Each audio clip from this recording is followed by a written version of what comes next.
शहर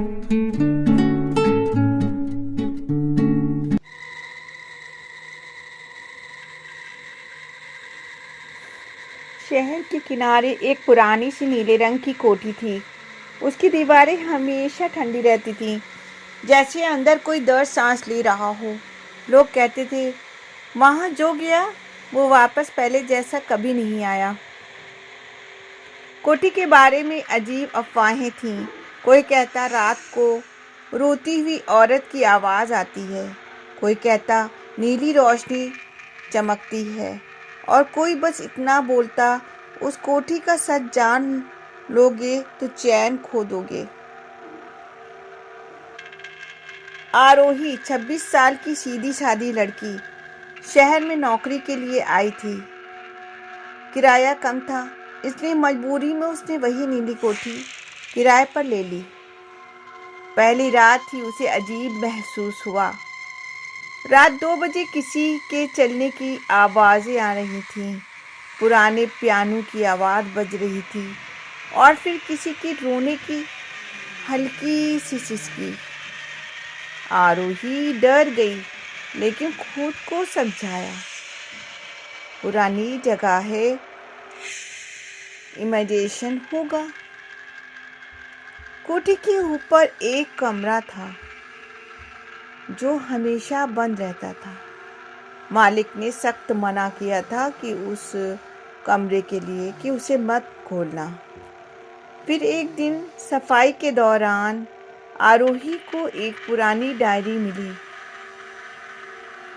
डायरी के पहले पन्ने पर लिखा था, अगर तुम ये पढ़ रही हो तो याद रखना, सच जानने की कीमत बहुत महंगी होती है।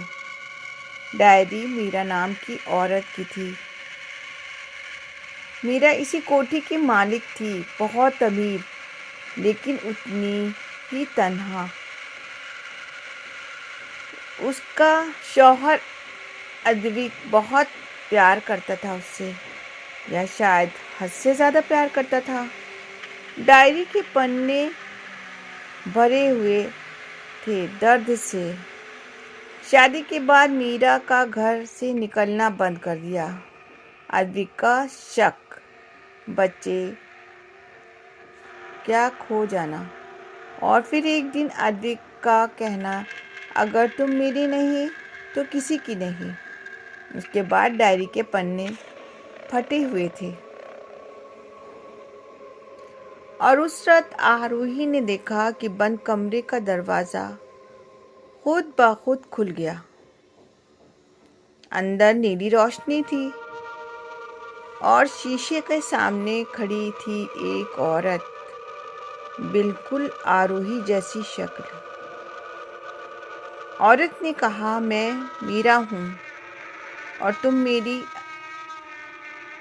आखिरी उम्मीद। फिर मीरा ने बताया कि अद्विक ने उसे जिंदा ही इस कमरे में बंद कर दिया था।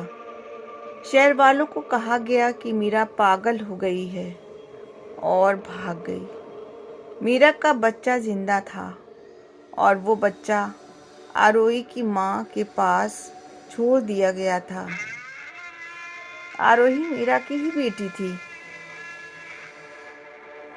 आरोही टूट गई। उसकी पूरी जिंदगी एक झूठ थी। उसने मीरा की आत्मा को इंसाफ दिलाने का फैसला किया। पुलिस, मीडिया, सबको सबूत मिले। अद्विक का सच सबके सामने आया, और उसी नीली कोठी के सामने उसे गिरफ्तार किया गया। आखिरी रात आरोही ने देखा कि नीली रोशनी धीरे धीरे सफ़ेद हो गई, और मीरा मुस्कुरा रही थी, अब मैं आज़ाद हूँ।